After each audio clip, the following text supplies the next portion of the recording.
I know the exact moment everything changed because my daughter's hamster died first. Not peacefully. Not the way a hamster is supposed to go, slow, curled in bedding, barely a whisper. Biscuit threw himself against the cage walls at 2:47 a.m.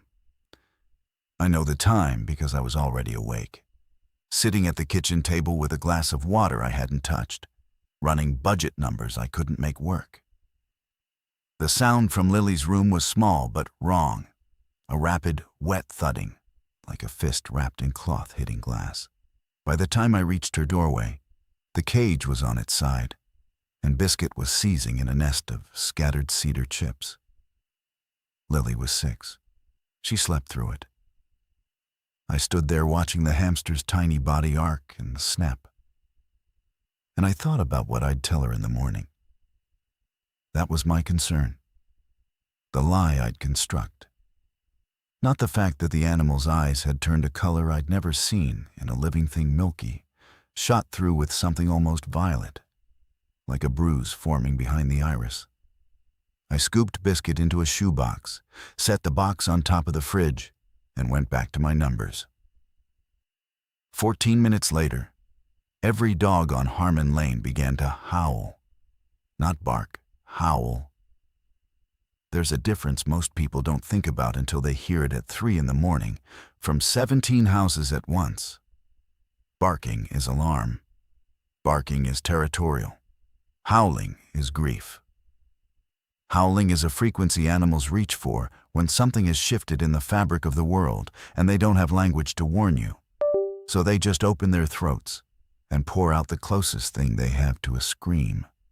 My neighbor's Rottweiler, Captain, a dog so lazy he slept through thunderstorms, hit a note I felt in my back teeth. Then the Peralta's 2 beagles joined. Then the Henderson's golden retriever. Then every dog I could hear within a quarter mile, layering sound on sound until the street vibrated with it. I went to the front window. Porch lights were clicking on up and down the block. I could see Dave Kessler across the street in his bathrobe, standing on his lawn, looking at his German shepherd like the animal had betrayed him. The dog was facing east. They were all facing east, I realized. Every dog I could see, and the sound they made together was the loneliest thing I'd ever heard. My name is Marcus Adler. I was 38 years old, recently separated, sharing custody of Lily on alternating weeks, living in a 3-bedroom house I could no longer afford on a street in suburban Maryland that had never made the news for anything. I managed inventory systems for a regional grocery distributor. I drove a 7-year-old Civic. I knew my neighbors well enough to wave, not well enough to borrow money. I was ordinary in every way that matters, and several ways that don't. I am telling you this because you need to understand what I was before. Because the man standing at that window, watching dogs howl at something he couldn't see, was not the man who would do the things I'm about to describe. That man hadn't arrived yet. He was being built, piece by piece, by every decision the night was about to demand. The howling lasted 11 minutes. Then it stopped, all of it, all at once, like a conductor had dropped his baton. The silence was worse. I could see Dave still standing on his lawn, and I watched him look down at his shepherd, and I watched the dog look back at him, and then the dog walked calmly into the house as if nothing had happened. I didn't go back to sleep. I made coffee and turned on the local news. Nothing. I checked Twitter. A few posts from people in the area. Anyone else's dog losing it and LOL 3 a.m. concert on Harmon Lane. But nothing that suggested an explanation. I refreshed. I waited. The coffee went cold. At 5:15 a.m., my phone buzzed. A text from Nora, my ex-wife. She had Lily that week, but the text wasn't about Lily. Did your power flicker around 3? I typed back, no, but every dog on the street went insane. 3 dots, then. Same here. Mango won't come out from under the bed. Mango was their cat. Nora's cat now. I almost typed something dismissive, almost made a joke. But my thumb hovered over the keyboard, and I looked at the shoebox on top of the fridge, and I thought about Biscuit's eyes, and I didn't type anything at all. At 6:08 a.m., the first siren started. By 6:30, I counted 9 separate emergency vehicles passing within earshot. By 7 o'clock, the local news finally broke the story. Except it wasn't a story yet. It was a crawl at the bottom of the screen. White text on red. Multiple hospitals reporting surge in emergency admissions. Aggressive behavior incidents. Residents advised to monitor local alerts. I stood in my kitchen and read it 3 times. Then I called Nora. She picked up on the first ring, which told me everything. Nora never picked up on the first ring. She made you wait 3 or 4 as a matter of principle. A small assertion of control that had been one of 100 friction points in our marriage. First ring meant she'd been holding the phone. "Are you watching this?" she said. "The crawl, yeah." It's not just a crawl anymore. Channel 9 has a reporter at Mercy General. "Marcus, the parking lot is full. There are people on the sidewalk." I switched channels. She was right. A young reporter couldn't have been more than 25, stood in front of Mercy General's ER entrance with the kind of face journalists make when the teleprompter hasn't caught up to reality. Behind her, I could see gurneys, people sitting on curbs, a security guard arguing with a woman holding a towel to her forearm, the towel dark and wet. Experiencing what officials are describing as acute behavioral episodes, the reporter was saying. "We're told that in the last 4 hours, emergency rooms across the greater Baltimore-Washington corridor have seen a 300% increase in..." The feed cut, blue screen, then the anchor desk, and an older man shuffling papers he wasn't reading. "Is Lily up?" I asked. "She's eating cereal. She's fine. Marcus, what is this?" "I don't know." "Is it drugs? Like that bath salts thing from..." "I don't know. Listen, if it gets weird, bring her here, or I'll come there. Either way." A pause. The kind of pause that in our marriage would have become an argument about overreacting, about my tendency to catastrophize, about her refusal to take anything seriously until it was already a crisis. But Nora surprised me. "Okay," she said. "I'll pack a bag for her just in case." I hung up and did something I can't fully explain. I went to the garage and took a mental inventory. 2 cases of bottled water left over from a summer cookout, a camping lantern, a first aid kit that was mostly Band-Aids and expired ibuprofen, a baseball bat aluminum from a company softball league I'd quit 2 years ago, a bag of road salt, duct tape. I wasn't thinking about survival. I wasn't thinking about infection or outbreak or any of the words that would become permanent residents in my vocabulary. I was just doing what felt correct, the way you check your mirrors before merging even when the road is empty. I brought the water inside. I put the bat by the front door. I felt foolish, and I did it anyway. By 8 a.m., the schools announced a 2-hour delay. By 8:30, they canceled the day entirely. I saw Dave Kessler loading bags into his truck across the street, moving with the purposeful urgency of a man who'd already made a decision. His wife, Teresa, was carrying their youngest, a toddler, maybe 2, and the older boy, Sam, was trailing behind them with a backpack and the blank expression of a child who's been told to hurry without being told why. I walked to the end of my driveway. "Dave." He looked up. His face was tight. "You see the news?" "Some of it." "It's not some of it, Marcus. It's all of it. Every channel. Baltimore's got National Guard mobilizing." There's video out of Annapolis, people attacking people in the street, biting. I'm not staying to find out what comes next. Teresa's mother is in Winchester. We're going now. I looked at Teresa. She gave me a look that wasn't fear exactly. It was the expression of someone operating on a decision made hours ago, already past the debate, already in motion. The toddler squirmed against her hip. "Be safe," I said, because I didn't know what else to say. Dave paused with his hand on the truck door. "Marcus, get your kid. Get out of the suburbs. Whatever this is, population density is the wrong side of the math." He got in. They drove. I watched them reach the end of Harmon Lane and turn right toward the highway. And part of me, the practical, inventory managing part, noted that they were ahead of the curve. That within hours, everyone would be trying to do what the Kesslers just did, and the roads would become something else entirely. I called Nora again. No answer. Second ring, third, fourth, voicemail. I tried again. Same, a third time, nothing.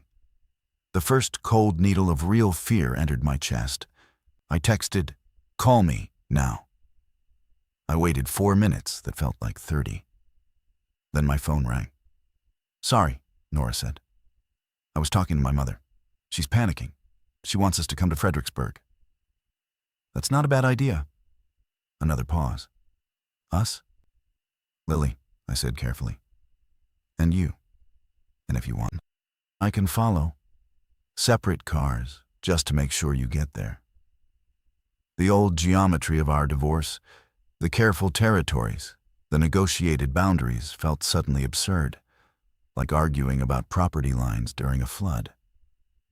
I could hear it in her silence too, the recalculation. "Come here first," she said. "We'll caravan." I was in the car in 6 minutes. I left the water. I left the lantern. I grabbed the bat and the first aid kit and a jacket for Lily, and that was it. I pulled out of the driveway and past the Hendersons' house, where the golden retriever sat on the porch, perfectly still, watching me go with an expression I will never be able to describe accurately. Not fear, not aggression. Something closer to resignation. 3 blocks from Nora's apartment, I saw the first one. He was standing in the median strip of Collier Road, which was a 4-lane divided street connecting the residential neighborhoods to the commercial district. Standing isn't the right word. He was upright, but his posture was wrong, his weight too far forward, his shoulders rolled inward, his head tilted at an angle that made his neck look longer than it should have been. He wore khaki pants and a white undershirt, no shoes, and there was something on his chin and chest that caught the morning light in a way that made my hands tighten on the wheel. I was doing 35. I slowed to 20 as I passed him, not out of caution, out of the same compulsion that makes you stare at wreckage. His eyes tracked my car, not my face, the car, the whole moving shape of it, the way a cat tracks a bird through a window. His mouth was open slightly, and his jaw worked in a small, repetitive motion, like he was chewing something that wasn't there. Then he stepped toward the road.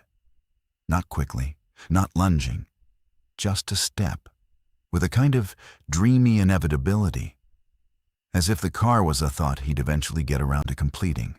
"My name is Renate." I accelerated. In the rear-view mirror, I watched him take another step, then stop, then turn his head toward something I couldn't see. My heart was slamming. I could feel my pulse in my wrists, my neck, the hinge of my jaw. I told myself it was drugs, bath salts, PCP, a bad batch of something synthetic flooding the area. It had happened before.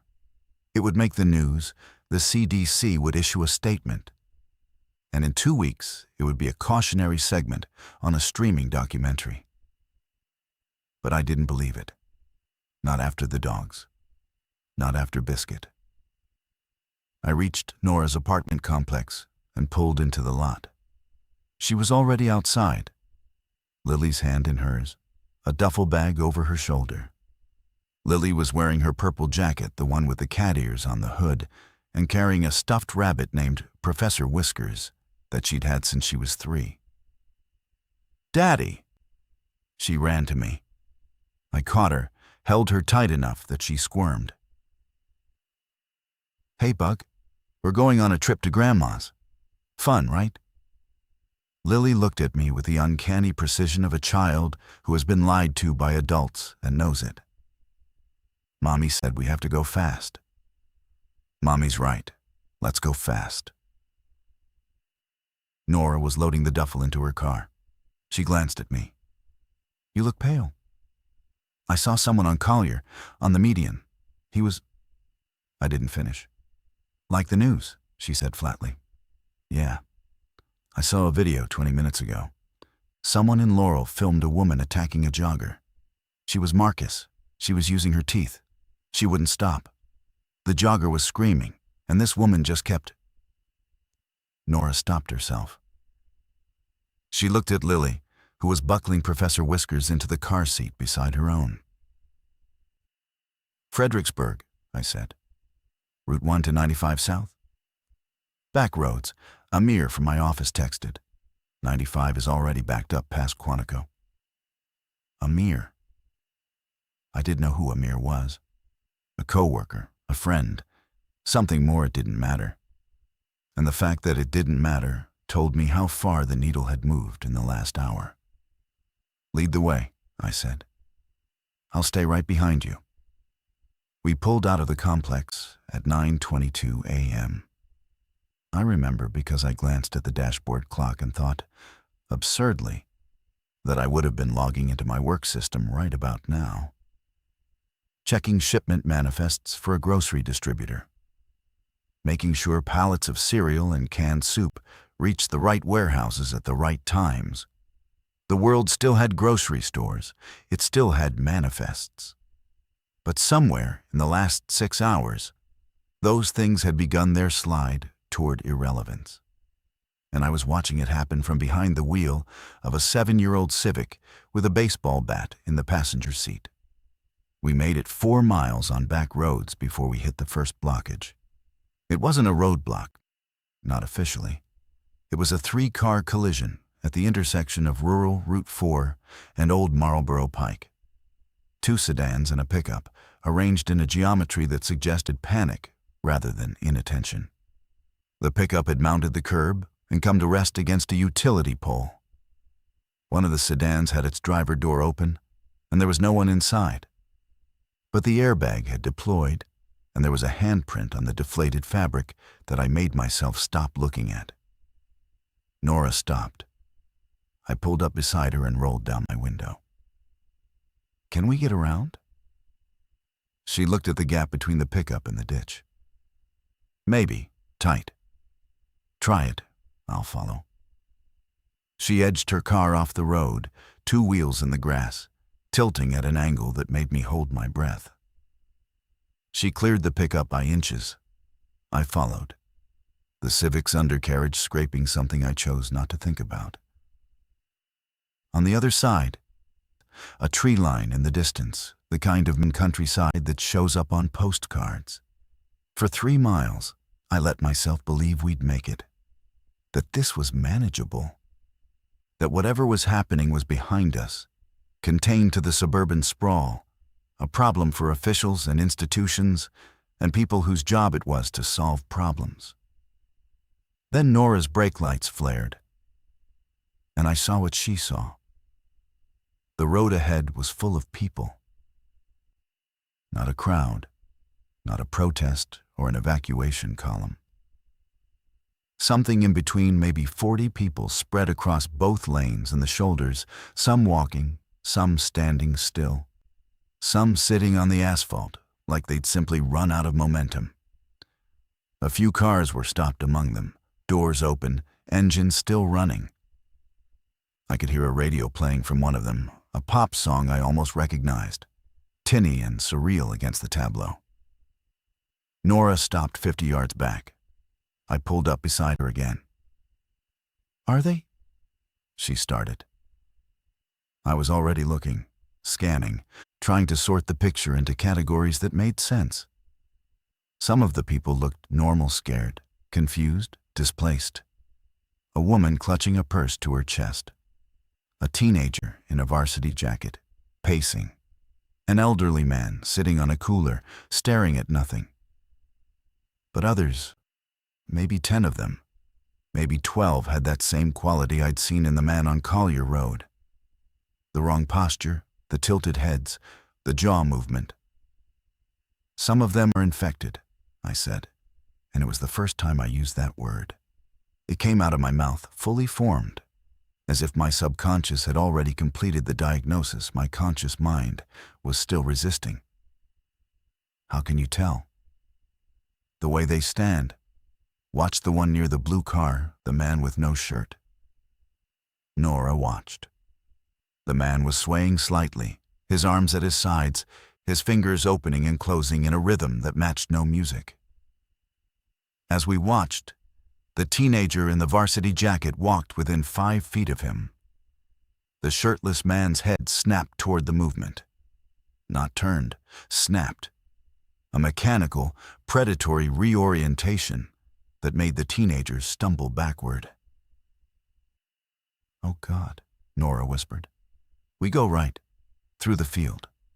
There's a farm road on the other side. I can see the gravel from here." "Marcus, the cars can't." "They can. It's dry. The ground is firm. We go slow, we stay parallel to the road, and we cut back to pavement as soon as we clear them." I don't know where the certainty came from. I wasn't a tactical person. I wasn't a survivalist or a prepper or someone who'd given thought to navigating societal collapse. But something was clicking into place. Some part of my brain that had been waiting for conditions it was designed to meet. A cognitive mode that had no use in inventory management, but was suddenly terribly relevant. Nora went first. Her car bumped off the shoulder and into the field, cutting a gentle arc through ankle-high grass. I followed, gripping the wheel, watching the group on the road. Most of them didn't react. The normal ones glanced our way, but didn't move. But 3 of the wrong ones, the shirtless man and 2 women I hadn't noticed before, turned to track us. They didn't follow. They just watched, heads pivoting in unison, like surveillance cameras on a shared circuit. We made it to the gravel farm road. Nora accelerated, and I matched her speed. And for 2 miles, the only sound was tires on loose stone and my own breathing, ragged and loud in the enclosed car. My phone buzzed. A text from a number I didn't recognize. "This is Amir. Nora gave me your number. I'm monitoring the situation from home. If you're heading south, avoid Route 301. Reports of a major incident near Waldorf. Multiple casualties. First responders overwhelmed." I texted back, "Thanks. What are you seeing overall?" His reply came fast, structured, like someone used to organizing information under pressure. "Baltimore effectively locked down. D.C. entering restricted movement. Annapolis. Multiple confirmed zones of aggressive infected activity. National Guard deploying, but too slow. Pattern suggests rapid transmission, likely airborne primary vector with secondary contact transmission through bites. Incubation appears 2 to 6 hours based on available data. This is not contained." I read it twice. Then I looked at Lily in Nora's car ahead of me, her purple hood just visible above the headrest. And I pressed the accelerator harder. We hit another main road and turned south. For 20 minutes, it was manageable light traffic, most of it heading the same direction. The universal migration of people moving away from a threat they couldn't name. I saw a woman standing in her yard, spraying a garden hose at nothing. I saw a man on a bicycle pedaling furiously with a cat carrier strapped to his back. I saw a church with its parking lot full and its doors wide open. And I thought about what it meant that people were already seeking God at 10 in the morning on a Thursday. Nora called me at 10:40. The highway overpass is ahead. I can see traffic stopped on 95. Marcus, it's not moving at all. Stay on the surface roads. Keep heading south. My fuel light just came on. The cold needle again, deeper this time. How long have you been driving on it? I don't know. I didn't notice until now. Maybe 20 miles? We need to stop. Next gas station. If there is a next gas station. She was right to worry. We found one 3 miles later, a small independent place. 2 pumps, a cinder block building with a hand-painted sign that read, Bucks Fuel and Bait. The lot was empty except for a single truck parked sideways across 2 spots. The lights inside the station were off. I pulled in beside Nora and got out. The air was warm, still, and carried a faint smell I couldn't place something organic and sharp, like copper mixed with cut grass. Lily pressed her face to the car window and watched me. Stay in the car, I told Nora. Both of you. I walked to the pump and lifted the nozzle. The screen was dead. No power. I tried the second pump. Same. I looked at the station building. The door was ajar. Through the gap, I could see shelves, a counter, the glow of a battery-operated emergency light. I went back to the Civic and picked up the baseball bat. The door swung inward with a sound like a sigh. The emergency light cast everything in a pale blue wash that made the rows of snack bags and motor oil bottles look like artifacts in a museum exhibit. Behind the counter, a cash register sat open and empty. Not robbed, more like someone had scooped out the drawer in a hurry and left. A radio on the shelf behind it was playing static, a continuous hiss that filled the small space like white noise. Hello? I said it once, not loud. The word fell flat against the cinder block walls. I found the breaker panel in a utility closet. It had been switched off manually, all the breakers thrown to the off position. Someone had shut the power down on purpose. I flipped the main. The fluorescents above me flickered, buzzed, and caught. The pumps outside hummed to life. I could hear them through the wall, a mechanical whir that felt like a small victory. I was turning to leave when I heard the sound from the back room. Not a moan, not a growl, a clicking, rhythmic, organic, like someone snapping their teeth together in a steady pattern. Click, click, click. The sound a child makes when they're pretending to be an alligator, except sustained, mechanical, involuntary. The back room door was closed. I stood 4 feet from it with the bat in both hands and listened. The clicking continued.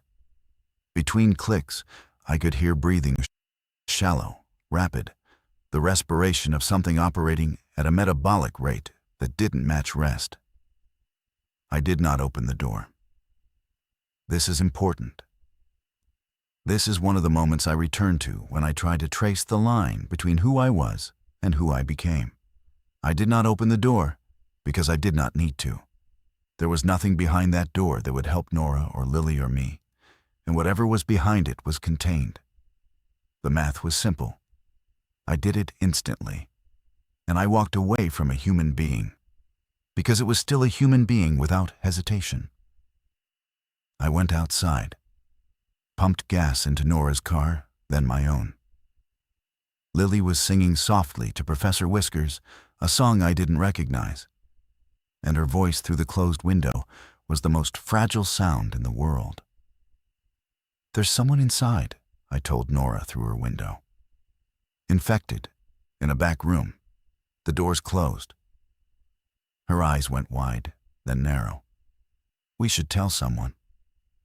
There's no one to tell. She absorbed this.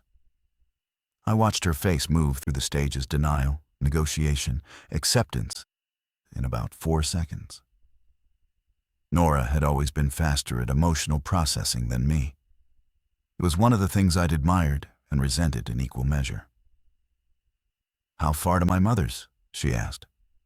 60 miles, maybe 70 on back roads.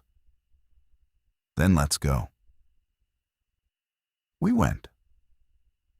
We drove south through a landscape that was still technically functional, power lines intact, buildings standing, fields green and ordinary, but had acquired an emptiness that felt deliberate, as if the world had taken a breath and was holding it. We passed houses with the curtains drawn, cars and driveways that weren't going anywhere. A school bus stopped at the side of the road, doors open, no children visible. At 11:30, Amir texted again. "CDC just issued emergency broadcast. Confirmed pathogen. Parasitic in nature, targets central nervous system. Transmitted through fluid contact, bites, primary vector. Airborne exposure theory downgraded but not eliminated. Infected show extreme aggression. Reduced pain response. Loss of higher cognition. No treatment, no vaccine. Recommendation: shelter in place, avoid all contact with symptomatic individuals." I pulled over and called Nora. Read her the text. Silence on the line for a long time. "Parasitic," she said finally. "Like a parasite?" "Yeah. In people." "Yeah." Another silence. Then quietly, "Marcus, what happens when there's no treatment and no vaccine and it spreads through bites?" I didn't answer. We both knew. Every movie, every show, every book, the template was so embedded in the culture that the word itself felt almost redundant. But neither of us said it. Saying it would make it real in a way that the crawl on the news and the clicking in the back room and the dogs at 3 a.m. had not yet achieved. "Drive," I said. "We're burning daylight." An hour later, we were 15 miles from Nora's mother's house when we found the roadblock. This one was official National Guard. 2 Humvees, a line of Jersey barriers across Route 17. A soldier who looked barely old enough to vote held up his hand and approached Nora's car. I pulled up behind her and got out. "Road's closed, sir. Fredericksburg is under quarantine lockdown. No civilian entry." "My mother lives there," Nora said from her window. "We're trying to—" "Ma'am, the city is under quarantine. We can't allow entry. There's a civilian staging area being set up at the Stafford County Fairgrounds. You can wait there for further instructions." "What kind of quarantine? Is she okay? Can I call her?" "Cell networks are intermittent, ma'am. The staging area has communication resources. That's all I can tell you." Nora looked at me. I looked at the soldier, at the Humvees, at the hard line of the barriers. Behind them, the road curved into trees, and beyond the trees was a town that might already be lost. "Staging area," I said. "Let's go." The Stafford County Fairgrounds had been a place for livestock shows and funnel cakes and high school marching band competitions. By the time we arrived at 1:15 p.m., it was a parking lot for the displaced. Maybe 200 cars, arranged in loose rows across the dirt and grass, with people sitting on hoods and tailgates, standing in clusters, checking phones that mostly weren't connecting. A Red Cross tent was going up near the main exhibition building. 2 county sheriff's deputies stood near the entrance, more presence than authority. I parked beside Nora. Lily got out and immediately wanted to explore. I told her to stay close. "I need to find a phone," Nora said. "A landline. Something." "Try the exhibition building. Red Cross might have a sat phone." She walked off, moving fast, the duffel bag forgotten. I stood with Lily in the afternoon sun and watched the fairgrounds fill. A minivan pulled in, packed with a family of 6 and everything they could carry. An old Ford with 2 kayaks strapped to the roof, and a man inside who sat behind the wheel for 10 minutes without moving. A motorcycle, the rider still wearing a business suit and a helmet that didn't match. "Daddy, why is everyone here?" "There's a problem in some of the towns, like when there's a big storm and people go to a shelter." "What kind of problem?" "Sick people. Some people got very sick, and they're keeping everyone else safe while the doctors figure it out." Lily considered this. "Is Grandma sick?" "No, Bug. Grandma's tough. She's probably bossing everyone around right now." A ghost of a smile. I held on to it.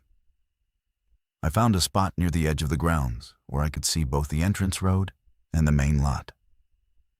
I opened the Civic's trunk and took stock.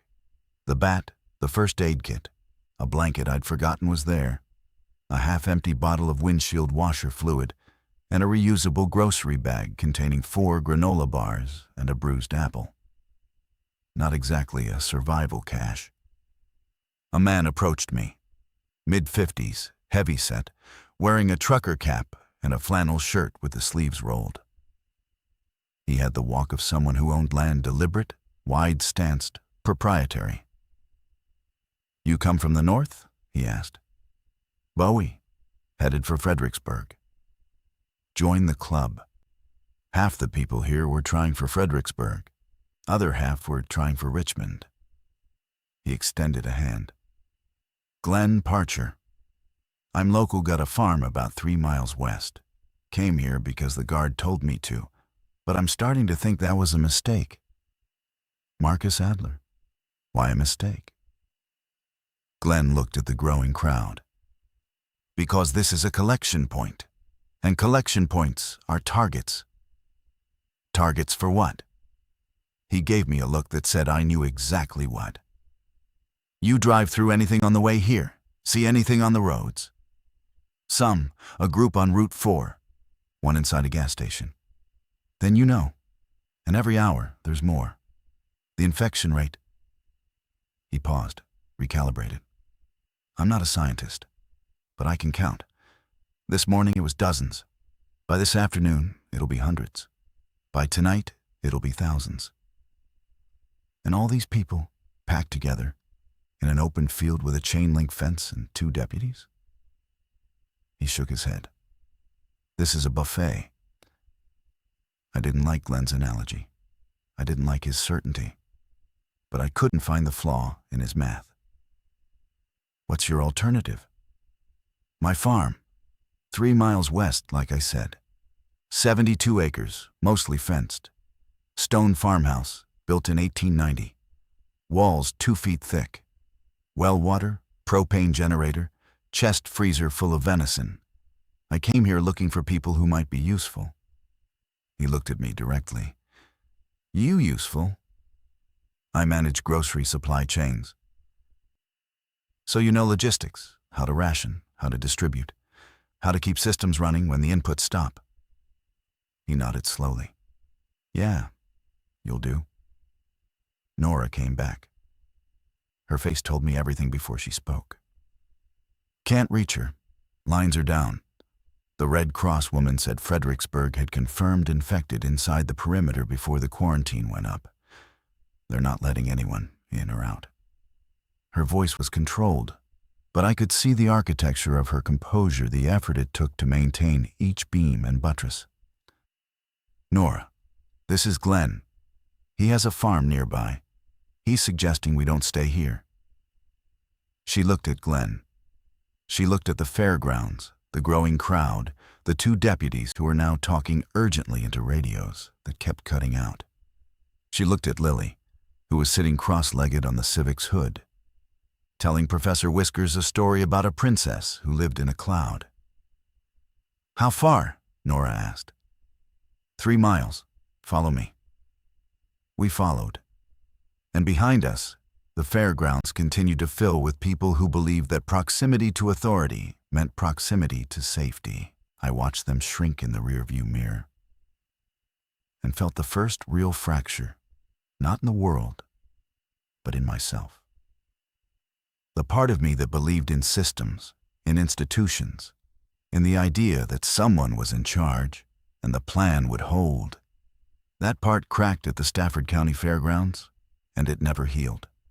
Glenn's farm was exactly what he'd described, and nothing like I'd imagined. The stone farmhouse sat on a low hill at the end of a gravel drive, flanked by a red barn that had faded to the color of dried blood, and a newer metal equipment shed. The property was bounded on 3 sides by post and wire fencing, and on the 4th by a creek bed lined with sycamores. The land rolled gently outward in every direction. Good sight lines, Glenn pointed out before anyone asked. Inside, the house was dim, cool, and smelled like wood smoke and coffee. The walls were exactly as thick as he'd said. The windows were small, original to the 1890 construction, more like apertures than modern openings. The kitchen was large, practical, organized with the precision of someone who lived alone and liked it that way. Glenn's wife had died 4 years ago. He told us this while setting out water glasses, the way you mentioned the weather, a fact of the landscape. Elaine would have been better at this part, he said. The people part, I'm more of an infrastructure man. There were others already there. A couple in their late 20s, Priya and James, who'd been hiking in the area when the alert started. They'd found Glenn at the fairgrounds the same way we had, by looking lost enough to be approachable. Priya was an ER nurse, which Glenn had identified as useful the way a general identifies a strategic asset. James was a high school math teacher who hadn't spoken much and was sitting on the porch with his hands locked between his knees, staring at the tree line. And there was Ruth. 71 years old, Glenn's nearest neighbor, who'd walked the half-mile from her property at dawn, carrying a shotgun and a Tupperware container of potato salad. I saw the news, she said when I asked. And I saw my cats. All 4 of them lined up at the east window, stiff as boards, growling at something I couldn't see. I've had cats my whole life. They don't do that. 8 people, 1 child, 1 farm. Glenn unfolded a hand-drawn map of his property on the kitchen table and began talking about defensive perimeters with a fluency that suggested this wasn't the first time he'd thought about it. The creek was a natural barrier to the south. The fencing could be reinforced with materials from the barn. The driveway was the most vulnerable approach, open, straight, visible from the road. We blocked the drive first, he said. The tractor and the hay wagon, end to end. Won't stop anything determined, but it'll slow them down and funnel them. Them, Nora said quietly. She was standing by the window, arms crossed, watching Lily explore the yard. Yes, ma'am, them. They're sick people, Glenn. They're sick people who will tear your throat out with their teeth if you let them get close enough. I watched the video from Annapolis, same as everyone else.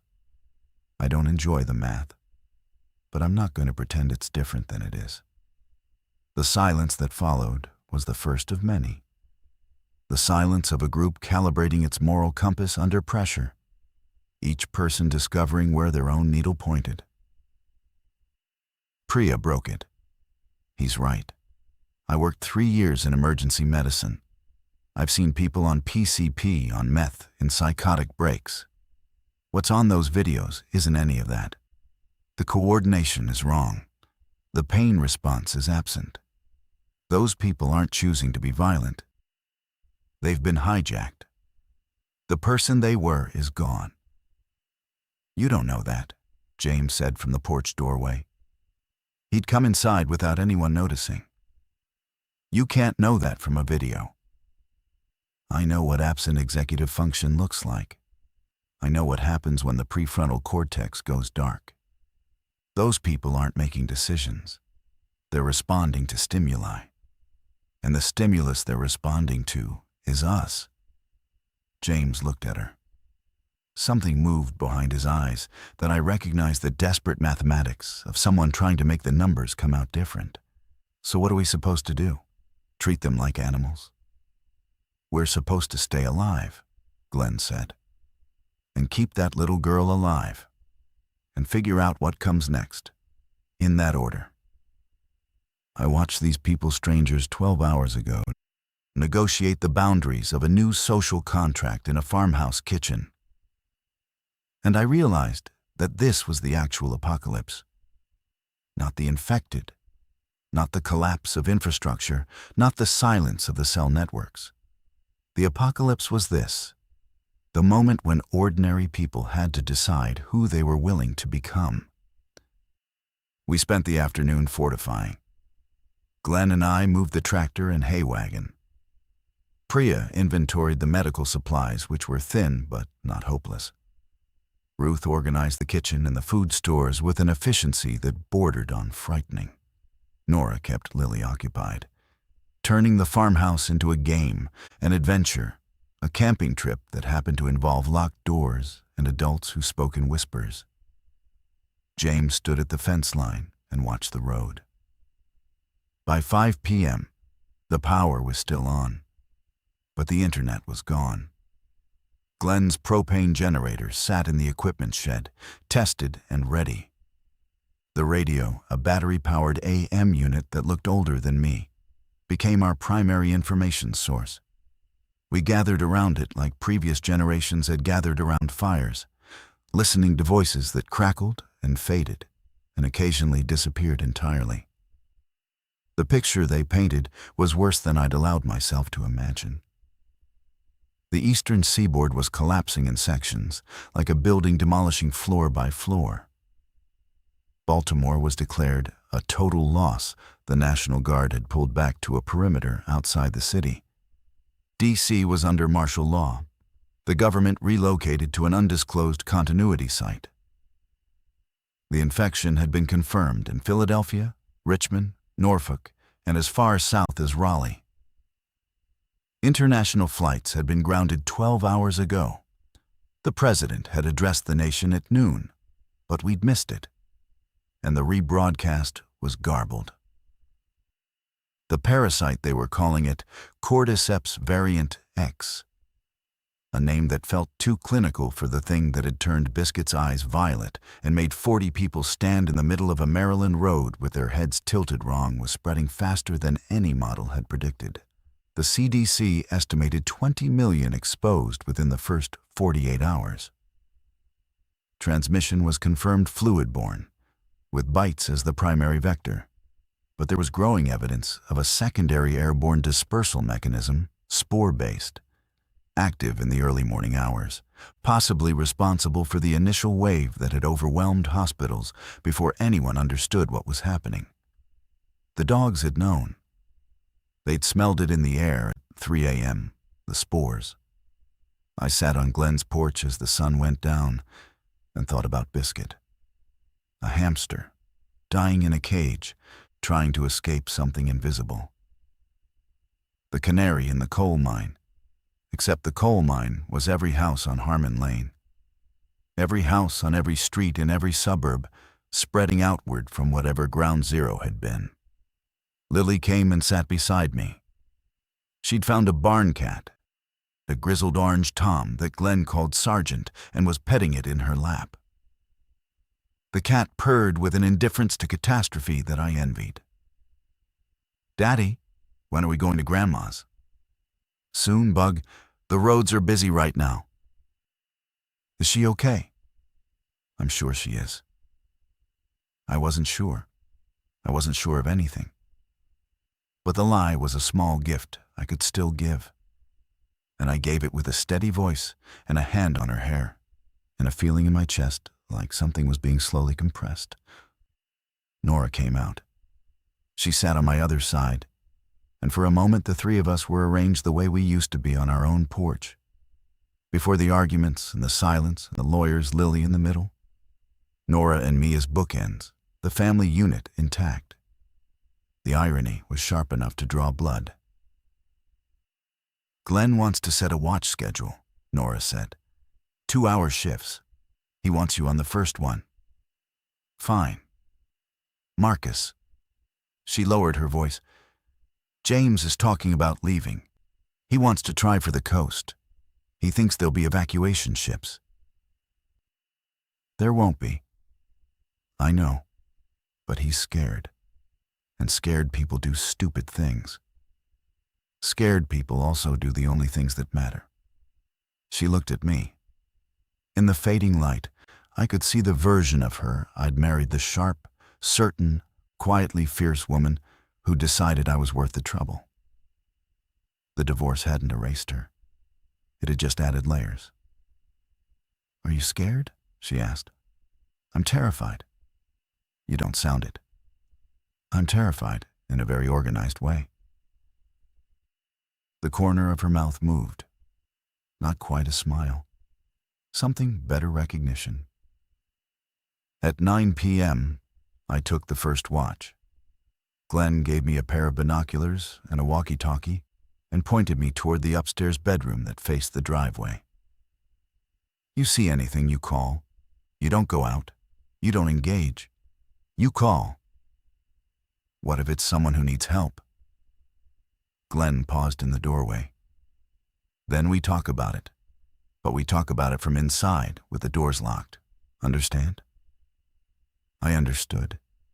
I didn't agree, but I understood.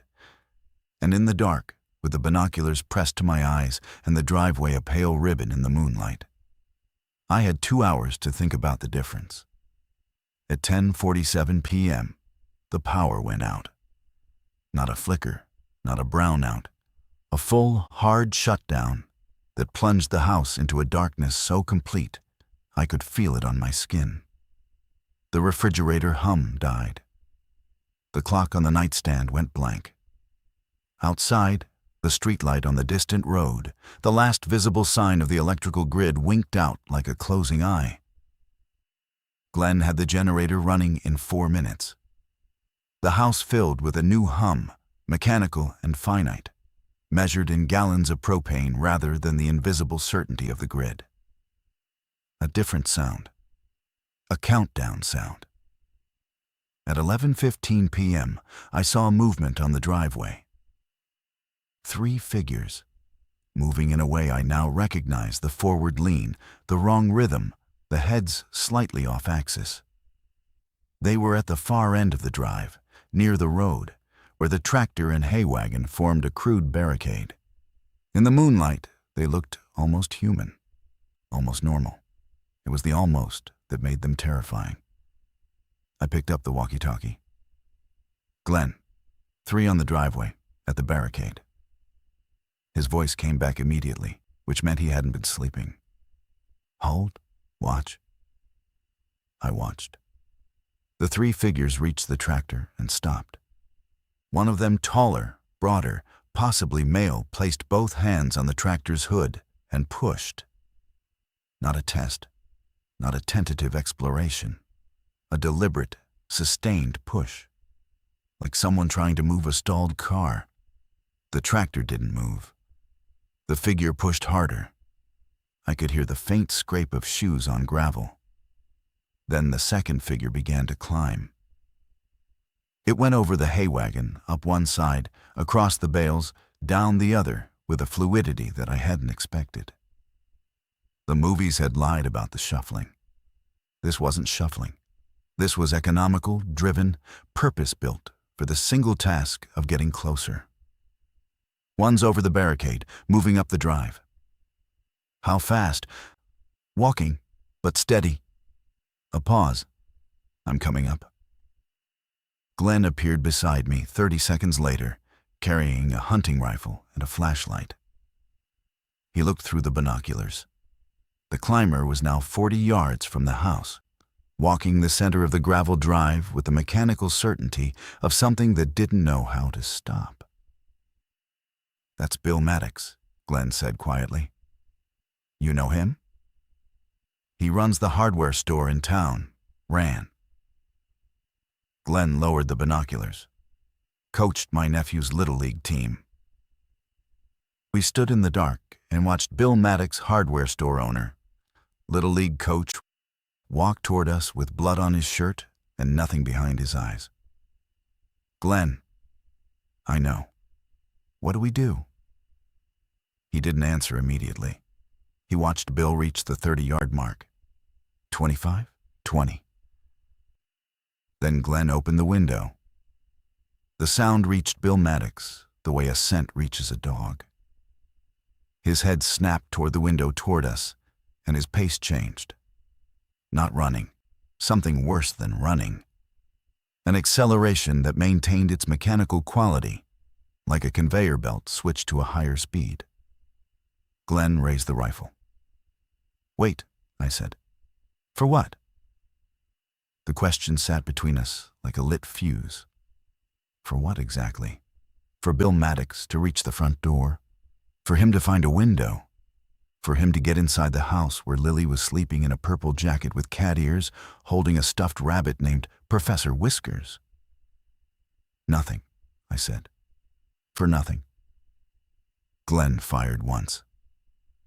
The sound was enormous in the small room, a percussive blast that seemed to rearrange the air. Bill Maddox dropped it 15 yards. He dropped the way a puppet drops when you cut the strings, without any of the transitional stages of a human fall. No stagger, no reaching, no attempt to catch himself. Just vertical to horizontal, instant and complete. Lily screamed from downstairs. I heard Nora's voice, fast and soothing. I heard Priya say something medical sounding. I heard Ruth say, "Lord have mercy," in a tone that was more assessment than prayer. The other two figures at the barricade reacted to the gunshot. Not in fear, in interest. Both heads turned toward the house. Both began to climb. Glenn fired twice more, 2 more drops. Then silence deep, ringing silence, the kind that follows violence the way a wake follows a ship. "Go check on your daughter," Glenn said. He was reloading with hands that weren't shaking, and I couldn't decide if that was admirable or frightening. I went downstairs. Lily was in Nora's arms, face buried in her mother's neck, crying the thin, breathless cry of a child startled out of sleep. I put my hand on her back and felt her heartbeat, fast and small, like a trapped bird. "It's okay, Bug. It was just a loud noise." What was it? Glenn was scaring away some animals. She looked at me, 6 years old and already fluent in the language of adult deception. She knew I was lying. She accepted the lie anyway, because the alternative was a truth no child should carry. I held her until she slept. Then I went back upstairs and finished my watch, staring at 3 shapes on the gravel that had been people that morning, and I didn't feel anything. Not guilt, not horror, not sadness, nothing.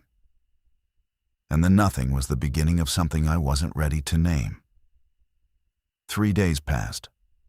They were the longest 3 days of my life and also the fastest, because time had lost its metronomic quality and replaced it with something elastic, stretching during the watches.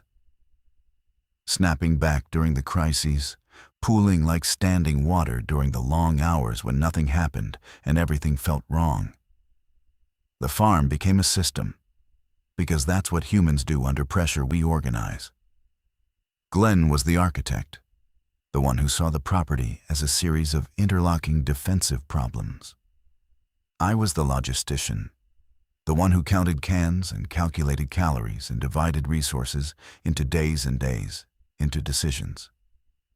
Priya was medical, first aid, morale when she could manage it. Ruth was domestic infrastructure, cooking, cleaning, maintaining the small rituals that kept us tethered to something recognizable as life. Nora handled Lily with a focus that was almost ferocious, constructing a bubble of normalcy around our daughter through sheer force of will. James stayed. He'd argued for the coast until midnight on the first night, his voice cracking with a conviction that was really just fear wearing a plan's clothing.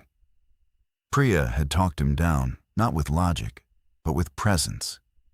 Sitting beside him on the porch steps, her hand on his knee, saying nothing until his breathing slowed. They'd been together 2 years, she told me later.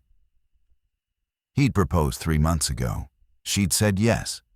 Now here they were, starting their marriage in a farmhouse with strangers. And the engagement ring was still in a safe deposit box in a bank that might no longer exist. On the second day, 2 more people arrived. A father and daughter, both exhausted, both scared, both carrying nothing. The father was Marcus adjacent my age, my build, the same expression of controlled desperation. His name was Ray. His daughter, Cora, was 11. They'd walked 7 miles from a subdivision that had been overrun at dawn, moving through backyards and drainage ditches, avoiding roads. Ray had a cut on his forearm that Priya cleaned and bandaged while asking careful questions about its origin.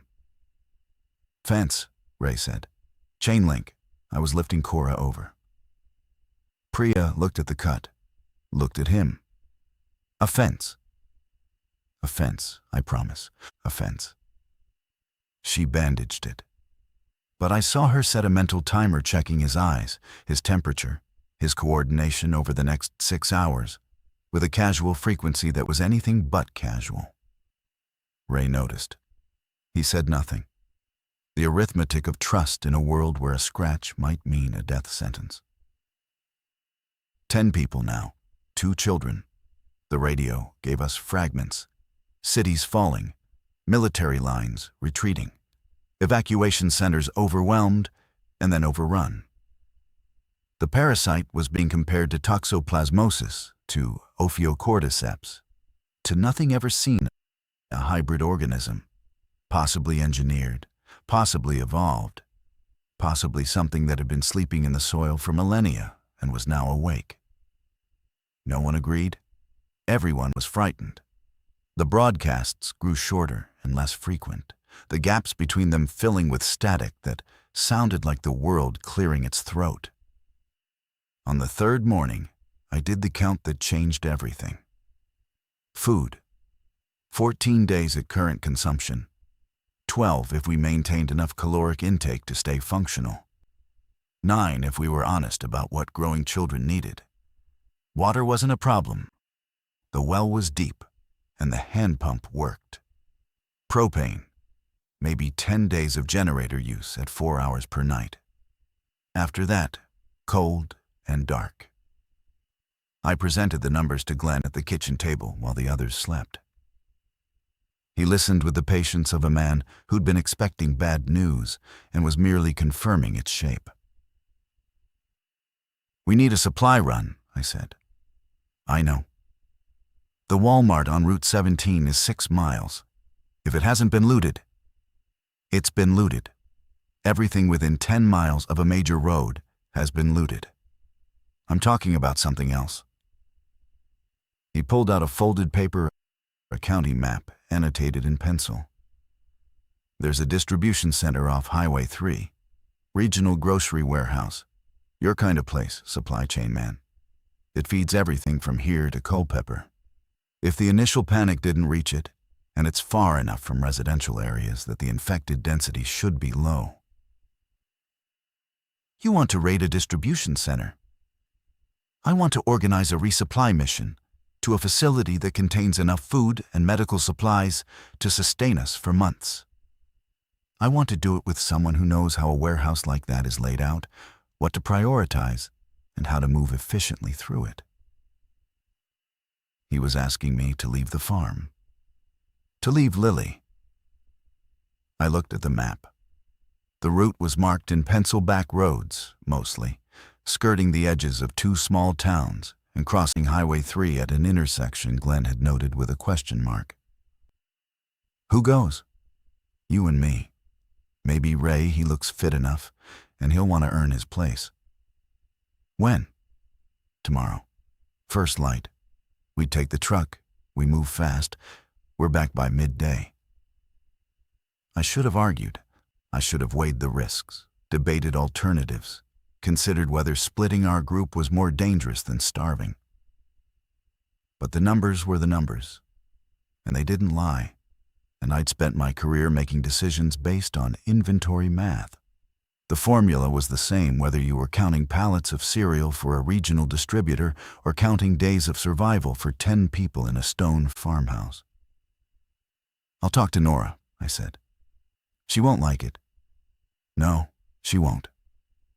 Nora didn't like it. We stood in the barn at midnight, out of earshot, while Ruth sat with Lily inside. The barn smelled like old hay and diesel, and the moonlight came through the plank gaps in pale stripes that made Nora look like she was standing behind bars. "You have a daughter in that house, Marcus." "I'm doing this because I have a daughter in that house." "You're doing this because Glenn told you to, and you've always needed someone to give you structure." The shot landed. It was accurate surgically, devastatingly accurate, the way only someone who'd been married to you could be. I felt it in my sternum, a hot bloom of recognition and resentment. "Maybe, but the food runs out in 12 days. In 9, Lily starts going hungry. That's not Glenn's opinion. That's arithmetic." She turned away from me. I watched her shoulders rise and fall. When she turned back, her eyes were wet, but her jaw was set at the Nora configuration that meant she'd processed the emotion and arrived at the decision simultaneously. "You come back.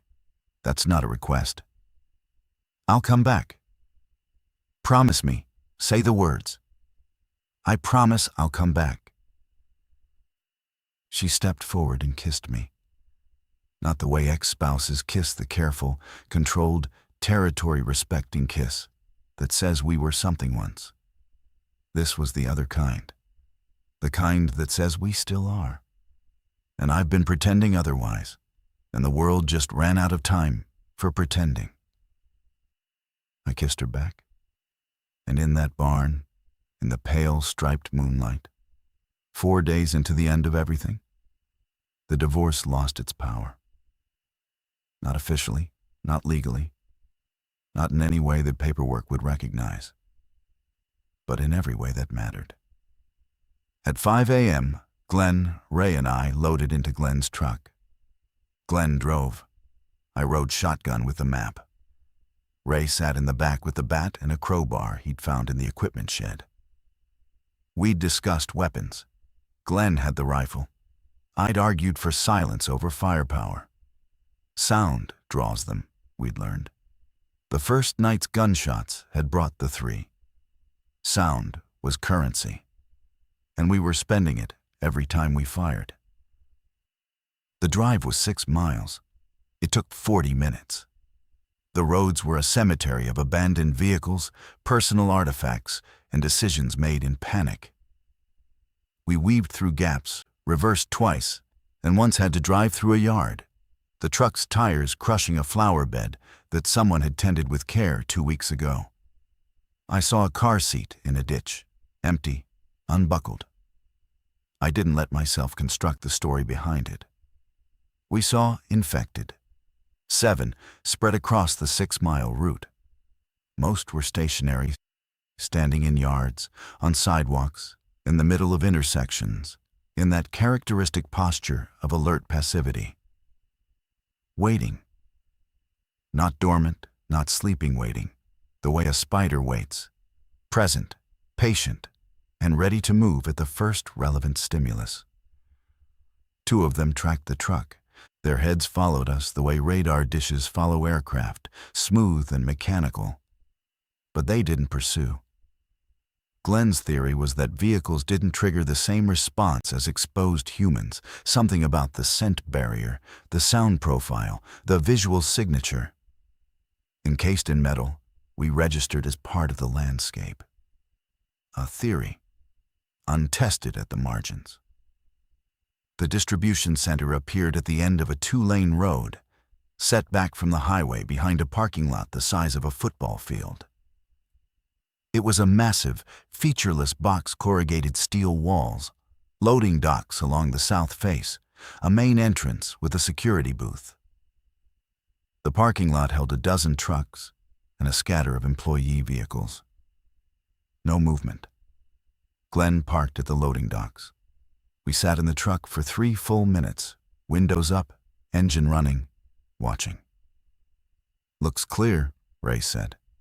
"Looks clear and is clear are different things," Glenn replied. I studied the building. I knew facilities like this. The layout would be standardized. Receiving docks along the back, storage aisles running the length of the building, picking zones in the middle, shipping docks at the front, climate-controlled sections for perishables, dry goods in the main space. If the power had been on when the staff evacuated, the refrigerated sections might still be viable. If not, the dry goods were what mattered: canned food, bottled water, medical supplies, batteries, whatever the facility stocked for the regional stores it served. "Loading dock 3, I said. "The roll-up door is partially open. We go in there, stay together, clear each aisle before we move to the next. We fill the truck bed in 2 trips. 15 minutes per trip. 30 minutes total. Then we leave." Glenn nodded. Ray gripped the crowbar. We went in. The warehouse was dark. Not completely emergency lights along the ceiling cast a weak amber glow that turned the aisles into corridors of shadow. The scale was disorienting. Ceilings 40 feet high, racking systems stretching into darkness, pallets stacked in patterns I recognized from 1,000 facility audits. The silence was enormous, architectural, the kind of quiet that large, empty buildings produce when the machines stop. I led. Not because I was brave, but because I could read the layout. Aisle markers, section codes, the logic of warehouse organization. It was my language, and in the amber half-light, it was the only advantage I had. Dry goods are this way. Section D through G. We want canned protein first, then vegetables, then carbohydrates. Medical supplies will be in Section K, near the shipping office. We moved through D aisle.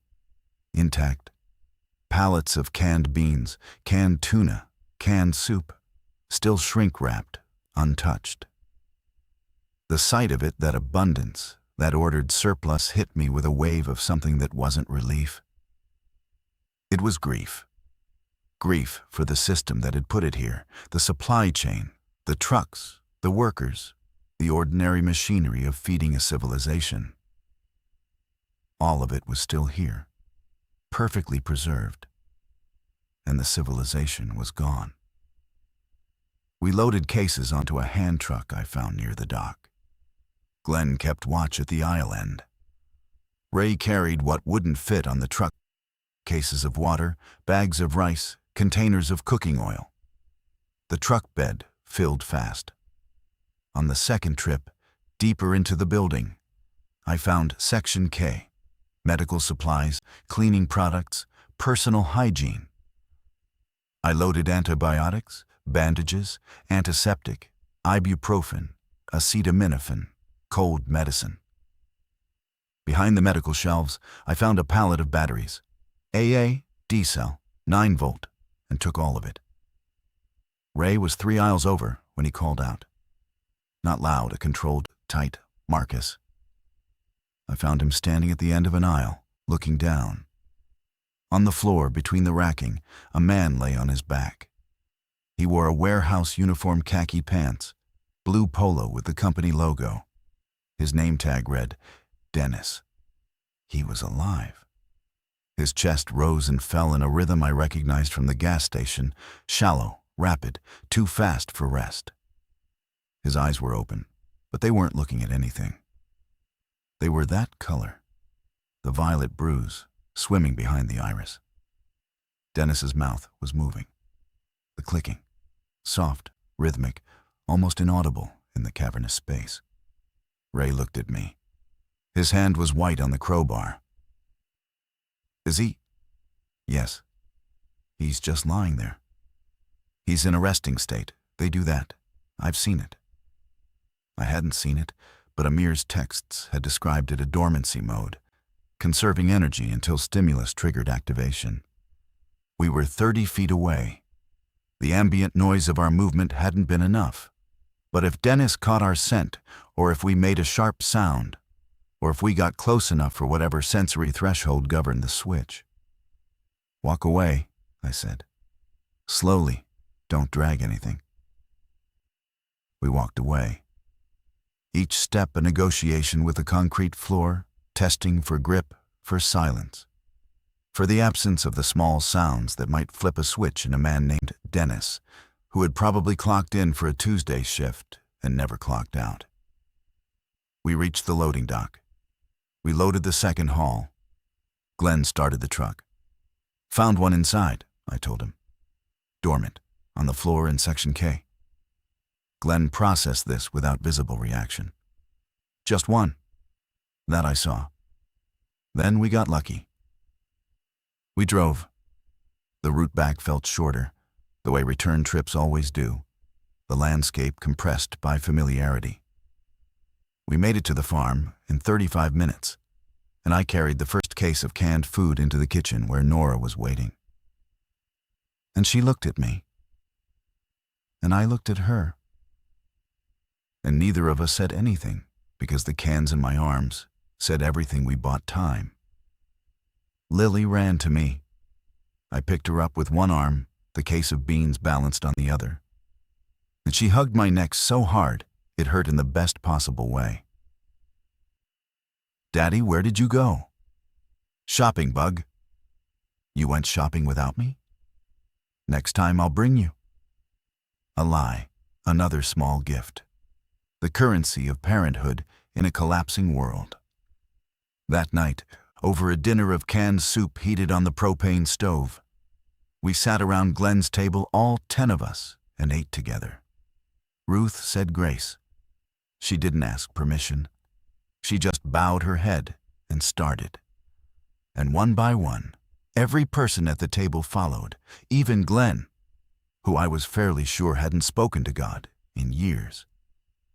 "Lord, we thank you for this food, for the hands that gathered it, for the walls that hold us, for the children who remind us why we go on. We ask for strength. We ask for wisdom. We ask for mercy. And we ask you to watch over those we cannot reach, in the places we cannot go. Amen." Amens around the table.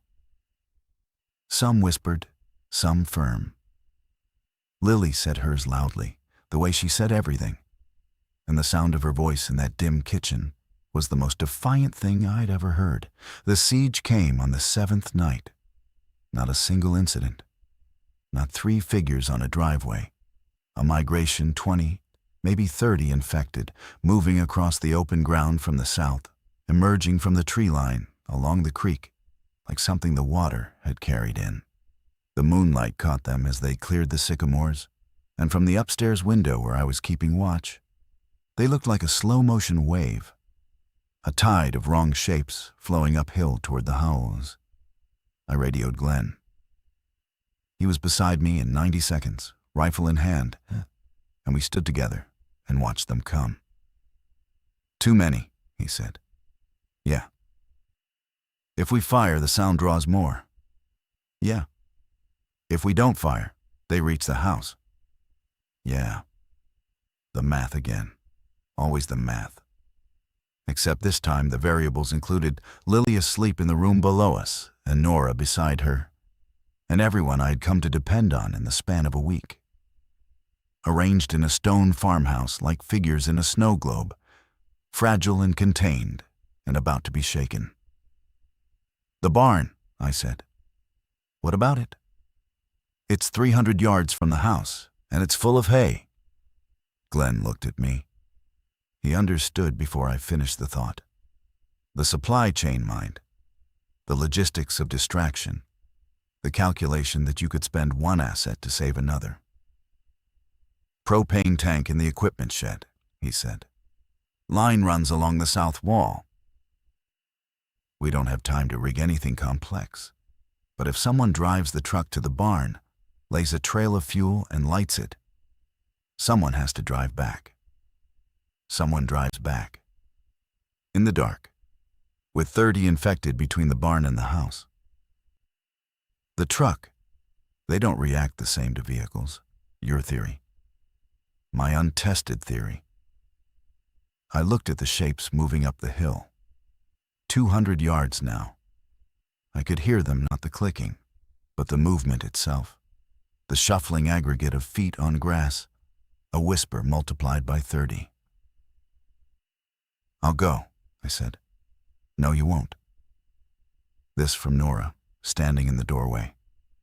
How long she'd been there, how much she'd heard, I couldn't tell. But her voice was the voice she used when a decision was final. "You have a daughter. Which is why you stay with her. If this goes wrong, she needs a parent, not a hero. Nora, I'll drive.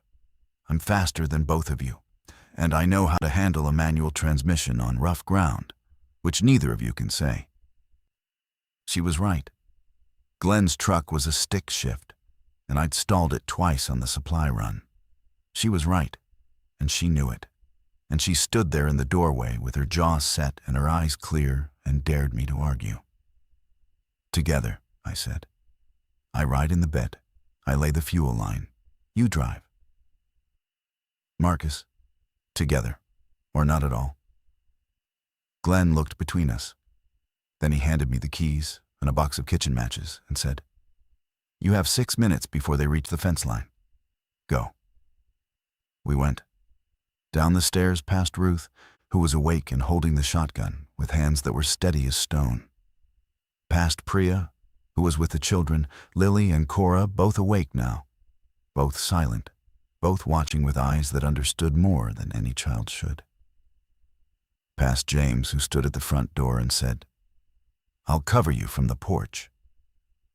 And I saw in his face the transformation that fear completes when it passes through its final stage and becomes something quieter, something more dangerous, something that looks a lot like resolve. I jumped in the truck bed. Nora started the engine. We rolled down the drive, through the gap in the barricade, and cut across the field toward the barn. The infected were south of us, moving north. Our path was perpendicular, a crossing shot, geometry and timing. I could see them clearly now. 32. I counted because counting was the only thing I could control. 32 shapes in the moonlight, moving in loose formation, not together but parallel, like fish in a current. They heard the truck, heads turned. But Nora was already past them, the truck bouncing over ruts in the field. And by the time their orientation shifted, we were at the barn. I jumped out. The propane line ran along the south exterior wall, a copper tube feeding the space heater Glenn used for winter livestock work. I found the valve, opened it full, and heard the hiss of gas filling the enclosed space.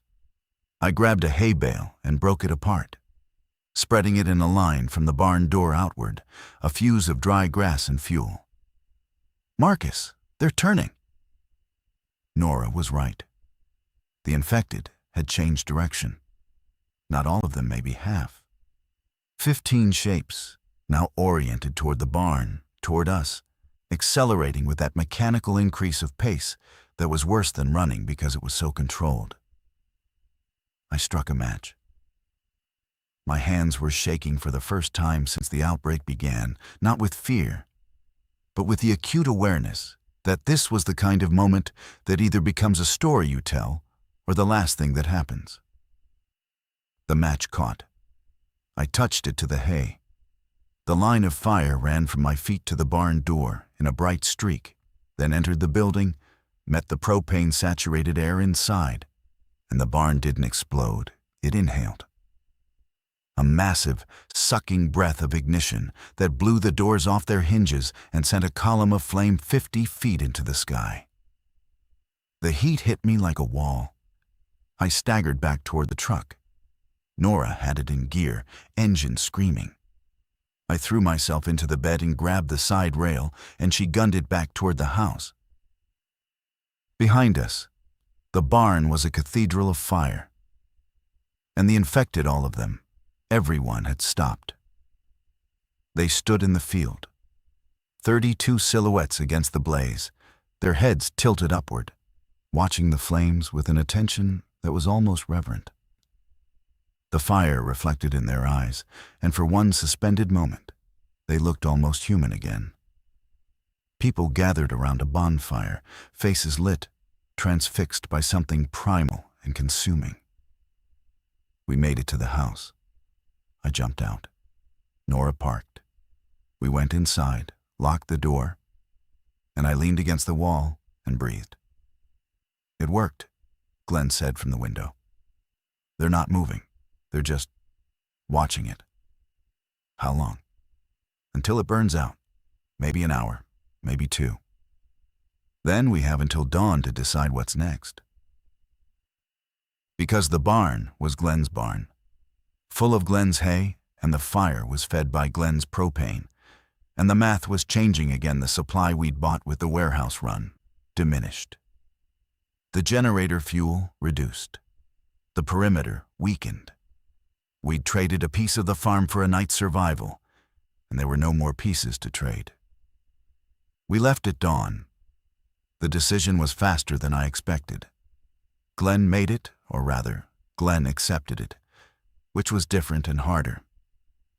He stood in his kitchen, in the house his grandfather had built, and looked at the smoke still rising from the barn. And he said, "This place won't hold, not against numbers like that, not without the barn for reserves, not with the fence line compromised on the south." "Where?" Priya asked. Glenn unfolded the map. His pencil moved west into the Blue Ridge. "There's a fire station decommissioned on Skyline Drive. Concrete construction, steel doors, elevation advantage. I hunted in those mountains for 30 years. I know every trail, every ridge, every water source. It's defensible, it's isolated. And it's a 5-hour drive through terrain that the infected haven't reached because there's no population to carry them there." 5 hours through back roads, James said, with 2 vehicles and 2 kids. 3 vehicles. Ruth drives her own truck. We keep the convoy tight, no more than 20 yards between vehicles. We stop for nothing. Nothing? Nothing. Ruth looked at Glenn. "I'm not leaving my cats." "Bring them." She nodded once, satisfied. I watched this woman, 71 years old, holding a shotgun she clearly knew how to use, negotiating the terms of civilization's collapse, with the same brisk efficiency she'd bring to a church potluck disagreement. And I felt something I hadn't felt in days. Not hope. Something adjacent to it. A sense that the human capacity for adaptation was larger than the catastrophe demanding it. We loaded in 20 minutes. Nora's car, Glenn's truck, Ruth's truck, with 4 cats and carriers in the cab, and a look on her face that dared the apocalypse to comment.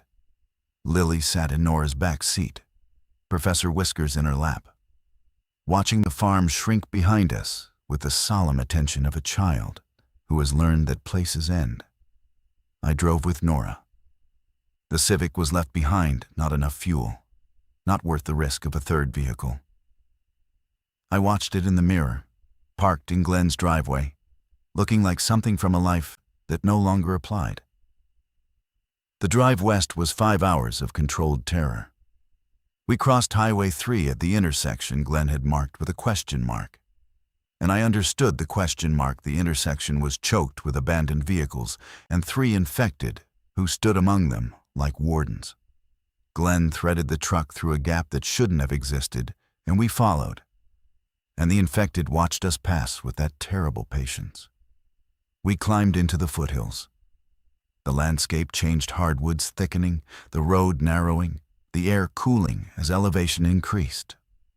We saw no one, no infected, no survivors, no military, just trees and road and sky. The indifferent beauty of a world that hadn't noticed its dominant species was being consumed. At mile 40, Lily asked for a song. Nora sang one a lullaby I remembered from the early years, when Lily was an infant, and the three of us existed in a closed circuit of need and love and sleep deprivation. Nora's voice was thin in the car, uncertain, but she sang it all the way through. And I gripped the dashboard and let it wash over me. And I understood that this was what survival sounded like, not gunshots or engines or the clicking of infected jaws. A mother's voice, singing to a child, moving through a broken world towards something that might still hold. The fire station appeared at 1 p.m., exactly where Glenn said it would be. Concrete walls, steel doors, a lookout tower with a 360-degree view of the surrounding mountains. A spring-fed cistern, a clearing that offered 50 yards of open ground in every direction. We parked. We got out. Lily held my hand and looked up at the building and said, "Is this Grandma's house?" "No, Bug. This is our house now. For a while. It's not very pretty." "No, but it's strong." She squeezed my hand. "Like us?" I looked down at my daughter, at her purple jacket and her cat ear hood and the fierce, bright certainty in her eyes, a certainty that had no business existing in a 6-year-old at the end of the world, but existed anyway, burning steady like a flame that the wind couldn't find. "Yeah, Bug, like us." We went inside. I'm recording this on the 43rd day. The fire station holds. The spring runs clean. Glenn's knowledge of the mountains has kept us fed wild game, foraged greens, a garden Ruth started in the clearing that already shows green shoots pushing through the soil. We're 12 now. 2 more found us a pair of brothers, ex-military, who'd been moving through the mountains for weeks.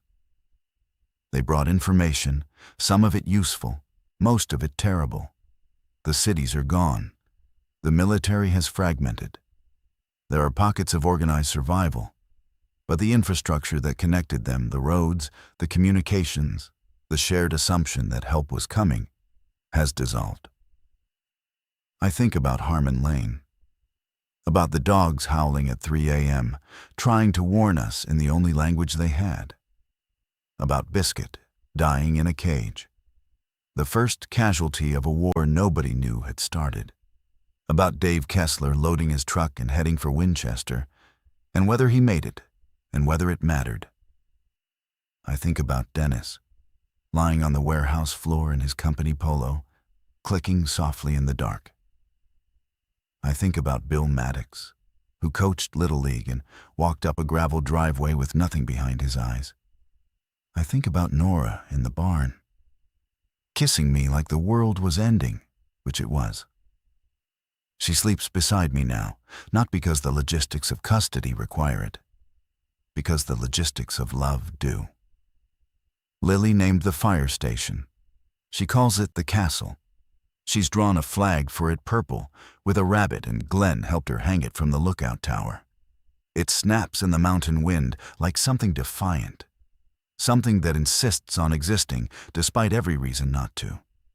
I don't know what comes next. I don't know if the world rebuilds, or if this is what's left small groups on hilltops, keeping watch, growing food, telling stories to children about the time before. I don't know if we win. But every morning, I climb the tower and look out across the Blue Ridge. And the mountains are still there, ancient, patient, unmoved by the catastrophe below. And I think about what Glenn said on the first night, standing over 3 shapes on a gravel driveway. I don't enjoy the math, but I'm not going to pretend it's different than it is. The math says we're alive. The math says 12 people and a purple flag and a garden in a clearing and a little girl who calls a fire station a castle. The math says we go on.